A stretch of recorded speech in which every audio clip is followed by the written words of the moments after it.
Hello everyone. So this is the part of the Bryophyta reproductive cycle which you all were confused because the diagram looked very complicated. So I will be teaching you today this part which will make the diagram a bit easy because you will be able to understand. So since the term goes Bryophyta reproductive cycle, so cycle means what? A complete setup जहां से begin होगा वहीं पे हम आके खत्म करेंगे. तो this is a circular diagram. So Bryophyta reproductive cycle basically has two generation. One is the sporophytic generation and other is the gametophytic generation. So sporophytic generation, as the name suggests, contains of spores, and the gametophytic generation contains basically of gametes. So gametes are what? Are reproductive organs. So any reproductive organs are referred as gametes, male gamete, female gamete, and this sporophytic generation mainly consists of spores. So जब भी हम कोई cycle पढ़ते हैं, so we have to think from where should we begin. What is the one point in that? So here we'll start with here. This will be step number 1. Step number 1 is the spores. Okay, so we'll start with since we are studying spores and pollens, so हमेशा याद रखना, इसीलिए we'll begin with the spores over here. These are the spores.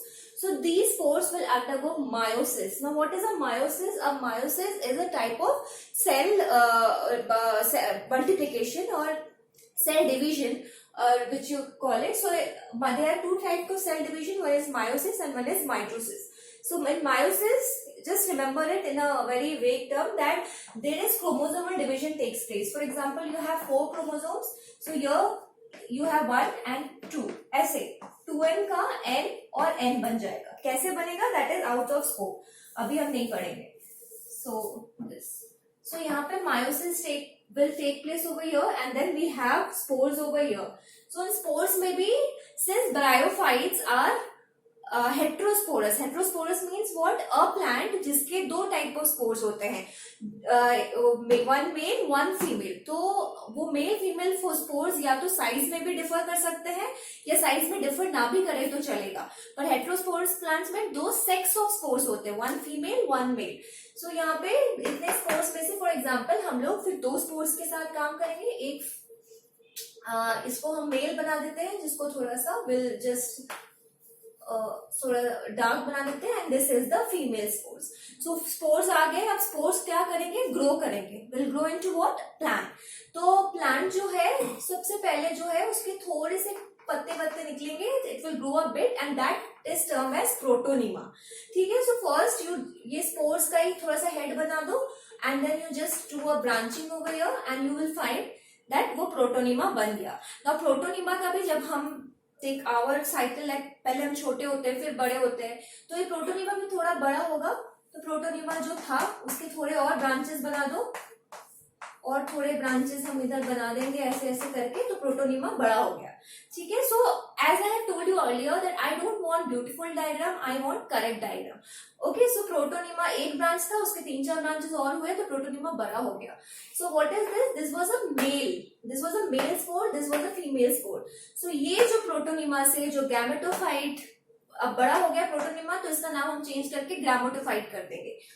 तो जो male spore से gametophyte form हुआ था उसको हम मेल गैमेटोफाइट कहेंगे. तो शॉर्ट फॉर्म में मैंने यहाँ पे mg लिख रखा है. करेक्ट. एंड जो फीमेल स्पोर से फॉर्म हुआ था उसको हम फीमेल गैमेटोफाइट कहेंगे, fg. ओके. सो मेल गैमेटोफाइट हो गया, फीमेल गैमेटोफाइट हो गया. अब क्या है कि अब वो छोटे छोटे थे, अब वो और बड़े हो गए, तो थोड़ा अच्छे से स्ट्रक्चर आ गया. तो पहले थोड़ा ऐसे फ्लावर टाइप का बना देना, then you will make these leaves and उनके एक रूट्स होंगे, बिकॉज इनको they need food, so they have to have roots. in roots से इनका खाना यहाँ तक पहुंचेगा. Okay. so this is again a male gametophyte. ये बड़ा हो गया, female gametophyte बड़ा हो गया. now the male gametophyte will have male reproductive system and female gametophyte will have female reproductive system. अब इन reproductive systems का भी we have names. so male gametophyte का जो सिस्टम का नाम है उसका नाम है एंथ्रेडियम. सो एंथर तो याद ही होगा, प्लांट्स एंड अगर फ्लावर्स आपने 10th 9th 10th में बायोलॉजी पढ़ी है तो उसमें एंथर जो है वो मेल रिप्रोडक्टिव सिस्टम का पार्ट होता है, तो उससे हमें याद रखना एंथ्रेडियम. सो ये सारे टर्म्स है ना, थोड़े कुछ कुछ टेक्निक्स करके अगर हम याद करते हैं तो बहुत इजी रह जाता है. सो एंथर से आगे एंथ्रेडियम. और जो फीमेल रिप्रोडक्टिव सिस्टम है, सो इस एंथ्रेडियम में, sorry come back to the male reproductive system, इस एंथ्रेडियम में क्या होगा, मेल रिप्रोडक्टिव सिस्टम में स्पर्म्स होंगे. So these are the sperms. Okay, थोड़े ऐसे ऐसे बना देना.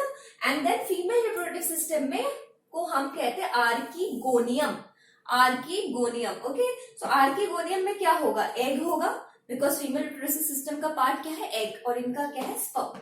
सो अब क्या था, ये पूरा जो था ये 2n से मायोसिस से सब n आ रहा था, बिकॉज वो क्रोमोसोमल डिवीजन हो गया. सबको हम लोग कहते हैं हैप्लॉइड जनरेशन, H. ठीक है ना. अब ये मेल जो स्पर्म था वो एक N था, और ये फीमेल स्पर्म जो था वो भी एक हैप्लॉइड था, दैट इज N. तो ये भी एक N था, ये भी एक N था. अब जो था, अब what you do, this egg, देखो the diagram is not at all beautiful, but तुम्हें ये सब तो शो करना है. अब एग तो ऐसा खुला नहीं गिरा रहेगा, तो इसको एक प्लांट के अंदर ऐसे ब्यूटीफुली भर दो, एक फीमेल रिप्रोडक्टिव सिस्टम के अंदर, इसको एक मेल रिप्रोडक्टिव सिस्टम के अंदर. सो जो स्पर्म्स एंड एग्स है, they will fertilize and form what, fertilization will take place and they'll form a zygote. Zygote is the first thing that is formed after fertilization. तो इसी के अंदर जो है एग होगा, तो इसको थोड़ा सा हम ब्यूटीफुल बना के ऐसे ऐसे करके एक सिस्टम बना देंगे. अब जो जाइगोट जो है, it will grow into an embryo. So embryo जो है जाइगोट का बड़ा फॉर्म है. सो विल जस्ट थोड़ा सा ब्यूटीफुल बनाने के लिए will just shade it and like this. अब ये एम्ब्रियो जो है ये बड़ा होगा. सो एम्ब्रियो से what will form, a plant will form, and this plant is called again the female gametophyte. Okay, so इस plant का जो है again एक root होगा. इस root से जो क्या होगा, खाना जो है from a stalk will go to the sporangium. This is a sporangium. इसमें क्या है, spores है. ठीक है, and the spores will again outburst and the cycle will continue. Okay, सो ये n था, ये n था. सो ये जो है एग जो है ये 2n होगा. ओके, सो इस एग से जो एम्ब्रियो फॉर्म हुआ है वो भी 2n होगा. इस एम्ब्रियो से जो फीमेल गैमेटोफाइट फॉर्म हुआ है, इसको हम फीमेल गैमेटोफाइट सिर्फ इसीलिए बोलते हैं बिकॉज इससे स्पोर्स फॉर्म हो रहे हैं. ये female gametophyte is very different from the female gametophyte you have seen here. This female gametophyte was form from a spore. वो स्पोर क्या था, वो हैप्लॉइड था.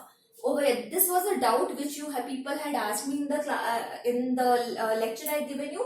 So this female gametophyte was N. It was from the haploid generation. ये जो है एक sperm और एग के फर्टिलाइजेशन से एम्ब्रियो से बना है एक फीमेल गैमेटोफाइट, और ये जो है ये 2n है. सेकेंड डिफरेंस इज व्हाट, कि इस फीमेल गैमेटोफाइटिक प्लांट का you have a stalk which gives rise to spores. इनके पास कोई स्पोर्स नहीं थे. They were formed from a spores and they had eggs which fertilized with the haploid male gametophyte and formed the zygote. फिर वो zygote embryo में form हुआ. फिर वो एम्ब्रियो जो है बड़ा हुआ एक पौधे में. वो पौधे को हम फीमेल गैमेटोफाइट बोलते हैं. एंड उस पौधे का क्या था, ये जो था ये एक्स्ट्रा था. This part was extra and this part gave rise to the spores. तो हमारे पास फिर स्पोर्स आ गए. उस स्पोर्स का, ये स्पोर्स क्या है, 2n है. इनका मायोसिस होगा. इन मायोसिस से फिर बहुत सारे स्पोर्स बनेंगे. उस स्पोर्स, अब क्या है कि ग्रोथ जब होता है तो वहां पे भी एक सेल डिवीजन होता है जहां पे क्रोमोसोम्स डिवाइड नहीं होते, उसको माइटोसिस बोलते हैं. So forget about all this. So यहाँ पे फिर हमारे पास जो स्पोर्स आए हैं वो n है. वो n एक फीमेल स्पोर्स है, एक मेल स्पोर्स है. वो अगेन जो है ये साइकिल पूरा कंटिन्यू होगा. So I hope this is clear. इस डायग्राम में कुछ भी डिफिकल्ट नहीं है. This nothing very difficult. Draw spores बड़ा हुआ, थोड़ा और बड़ा हुआ. Draw 2 reproductive organs, antheridium and archegonium. Then draw a zygote. जब fertilization हो गया, zygote से embryo से अगेन female gametophyte. अब female gametophyte बनाया है तो उसका sporangium तो बनाना पड़ेगा. तो you have to do this sporangium से again spores फिर the cycle continues. So I hope this is easy. Just see this diagram. It is not at all difficult, and this part should be mentioned clearly when you are drawing it, and the diagram should be correct, not beautiful. Beautiful नहीं होगा फिर भी चलेगा. That's it. Thank you.